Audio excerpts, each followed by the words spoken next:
Hi everyone, welcome back to my channel La Fraise. I'm Noémie and this week I would like to show you how to add this clear elastic into your shoulder seams so that your t-shirts are really durable and that the shoulder seams don't stretch over time. You'll see it's pretty simple, but I will show you exactly how I do it. So this is very simple and very cheap clear plastic elastic, which you can find in any haberdashery, and I wouldn't go any bigger than 5 or 6 millimeters, so 1/8 of an inch, and that allows you to have the elastic fit nicely in your seam allowance and not poke out of the seam allowance. So to attach the elastic in your shoulder seams, you're first going to sew your shoulder seams together. So this fabric is right side against right side, and I have sewn my shoulder.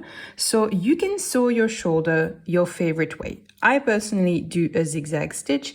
If you are interested, I do it at 2.5 width, 2.5 length, and that's something I really like for knits and that I used a ton. So you sew your shoulder seam the way you want. If you sew directly with the serger, I will speak to you in a second.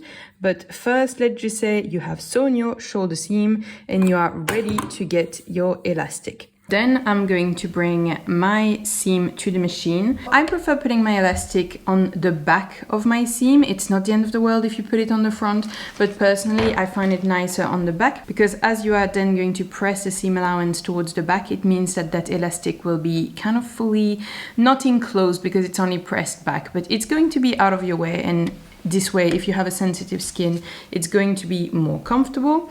And what I do is that I don't cut the elastic, actually. I just go ahead and place it, and then I'll trim whatever I need to trim at the end. It allows me to waste as little as possible.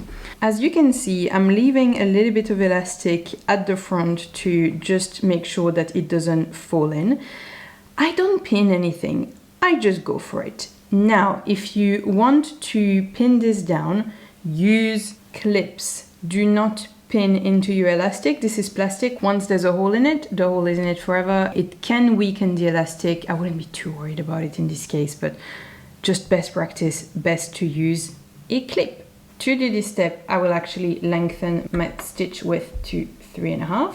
And at this point, if you are overlocking instead of zigzagging, it's exactly the same ball game. And if you are going directly with your overlocker and kind of sewing the seam with your overlocker, I believe this is possible too, but then it becomes a little bit more tricky because you have the 3 layers to hold at the same time. You could always do the first seam with your overlocker and then just go with a straight stitch over the elastic. You can go with a straight stitch. I always prefer going with a zigzag because I find that it holds the elastic better. It's kind of personal preference. And just like that, so I make sure that I have a little bit of the elastic attached at the back. Back stitch.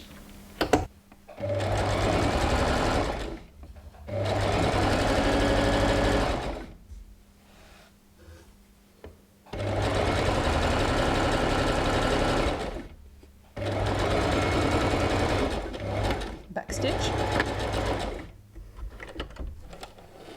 and then I chop that little bit of elastic at the start along with my threads, and same here, I chop this. You see, with the 3.5 millimeter, I find that it kind of encloses the elastic quite nicely and that nothing is flapping on the sides.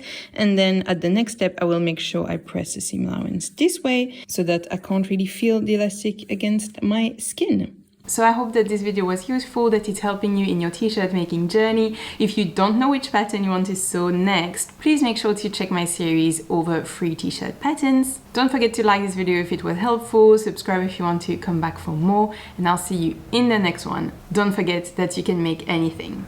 Bye!